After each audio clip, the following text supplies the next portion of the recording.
How to calculate a stock portfolio risk and return without probability case under the modern portfolio theory. We will learn in this video. So let's get started.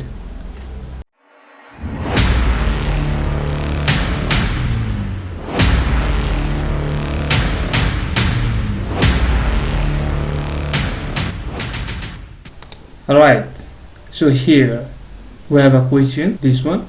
In these questions we can see that there are two stocks, that is the stock A and a stock B, having some rate of return in percentage in a particular period or observation. Okay, so now let's calculate it.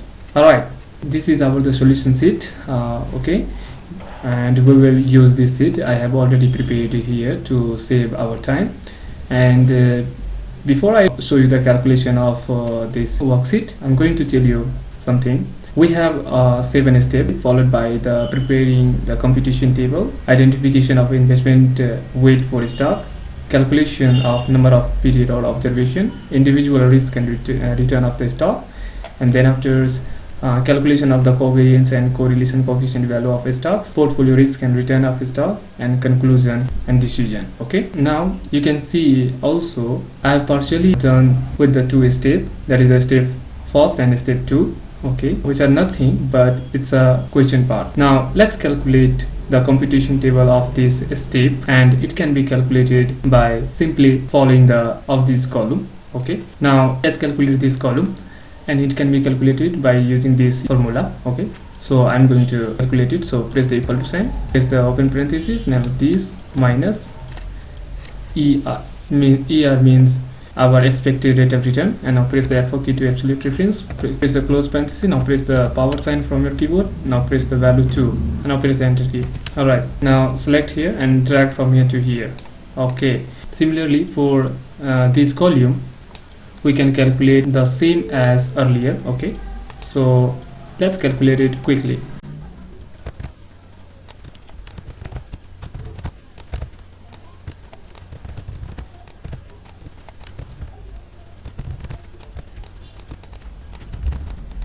Alright, now let's move on to the third step. Okay, now let's calculate the number of periods or observations, and it can be calculated by using counter function in Excel. So press the equal to sign, type counter, and now select the range from here to here. Okay, and now press the close parenthesis, now press the enter key. Alright, now for the fourth step, let's calculate the individual risk and return of the stocks based on the following statistical measures. So now let's calculate all the measures one by one. So first, the expected or average rate of return can be calculated by simply dividing the sum of rate of return of a stock A or B by the number of period or observation. Okay, so press the equal to sign, and now type sum function here, and now select from here to here, and now press the close parenthesis, now press the divide sign from your keyboard, and now click here. Okay, and now press the F4 key to absolute reference, now press the enter key. Alright, now click here and drag from here to here. Alright, now second, the variance can be calculated by simply taking the value of a column first from the computation table, that is from here. Okay, and column first we have this one. Okay, so we have to get this value. Okay, and dividing by the number of period or observation. Okay, so click here and now press the equal to sign, and now select this one, now press the divide sign from your keyboard, and now click here and now press the F4 key to absolute reference, now press the enter key. Alright, now click here and drag from here to here. Alright, third, the standard deviation can be calculated by simply applying the square root to the variance value. Okay, so Excel has the square function, so press the equal to sign, type sqrt, now press tab, and now select this value, now press close parenthesis, now press enter key. Okay, and now click here and select from here to here. Alright, now for the coefficient of variance can be calculated by simply dividing the value of standard deviation by value of expected rate of return of the stock. Okay, so press the equal to sign, and now click here and now press the divide sign from your keyboard, and now click here and now press the enter key. Okay, and now click here, drag from left to right. Okay, alright, now let's move on to the next step, which is calculation of the covariance and correlation coefficient value of the stock. So First, covariance of stock A and stock B can be calculated by simply taking the value of a column last from the computation table and divide by number of period or observation. That is, we have to select this value, okay, from this table. So click here, now press the equal to sign. Now let's go back here and now click this one and now press the F4 key to absolute reference, press the divide sign from your keyboard, and now click this one, now press the F4 key to absolute reference, and now press the enter key. Alright, now for correlation between the stock A and stock B can be calculated by simply dividing the value of the covariance by the product of standard deviation of stock A and standard deviation of stock B. Okay, so press the equal to sign, now click here, now press the divide sign from your keyboard, now press the open parenthesis, now click here, press the multiplication sign, and now click here, now press the close parenthesis, now press the enter key.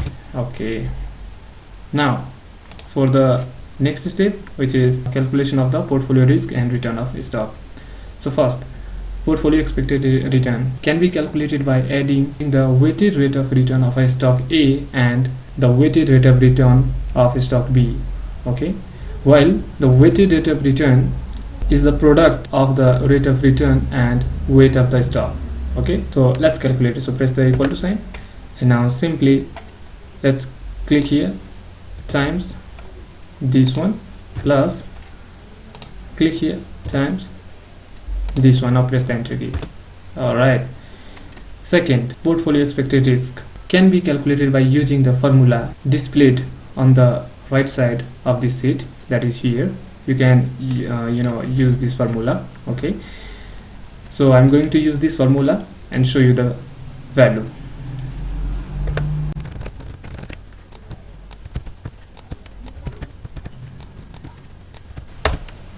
Alright, okay, we got it, 9.76. Alright, now for the final step, which is the conclusion and decision. In this step, we can say that our decision board is showing stock A is favorable due to the low risk as compared to stock B.